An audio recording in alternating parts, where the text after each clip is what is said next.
कहानी का शीर्षक है मूर्तिकार। एक गांव में एक मूर्तिकार रहता था। वह काफी खूबसूरत मूर्तियां बनाया करता था और इस काम से वो अच्छा कमा भी लिया करता था। उसे एक बेटा हुआ। उस बच्चे ने बचपन से ही मूर्तियां बनानी शुरू कर दी। जल्दी ही बेटा भी बहुत ही अच्छी मूर्तियां बनाने लगा और पिता अपने बेटे की कामयाबी पर खुश होते। लेकिन हर बार बेटे की मूर्तियों में कोई न कोई कमी निकाल दिया करते थे। वो कहते, बहुत अच्छा किया, लेकिन अगली बार इस कमी को दूर करने की कोशिश करना। बेटा भी कोई शिकायत नहीं करता था। वह अपने पिता की सलाह पर अमल करते हुए अपनी मूर्तियों को और बेहतर करने की कोशिश करता था। इस लगातार सुधार की वजह से बेटे की मूर्तियां पिता से भी अच्छी बनने लगीं। और फिर ऐसा समय भी आया जब लोग बेटे की मूर्तियों को बहुत पैसा देकर खरीदने लगे, जबकि पिता की मूर्तियां पहले वाली कीमत पर ही बिकती रहीं।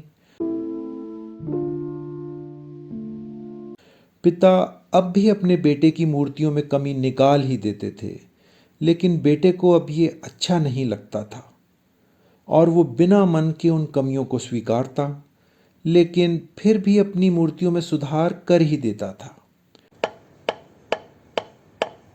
एक समय ऐसा भी आया जब बेटे के सब्र ने जवाब दे दिया।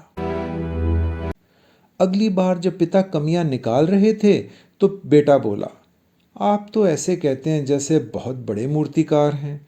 अगर आपको इतनी ही समझ होती तो आपकी मूर्तियां कम कीमत पर नहीं बिकती। मुझे नहीं लगता मुझे आपकी सलाह लेने की कोई ज़रूरत है। मेरी मूर्तियां श्रेष्ठ हैं।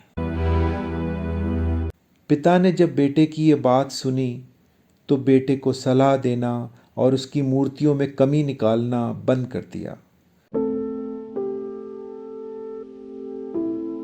कुछ महीने तो लड़का खुश रहा।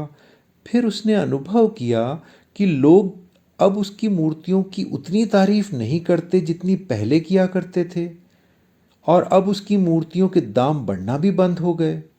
शुरू में तो बेटे को कुछ समझ नहीं आया, लेकिन फिर वो अपने पिता के पास गया और उन्हें इस समस्या के बारे में बताया। पिता ने बेटे को बहुत शांति से सुना, जैसे पिता को पता था कि ये एक रोज़ ऐसा भी आएगा।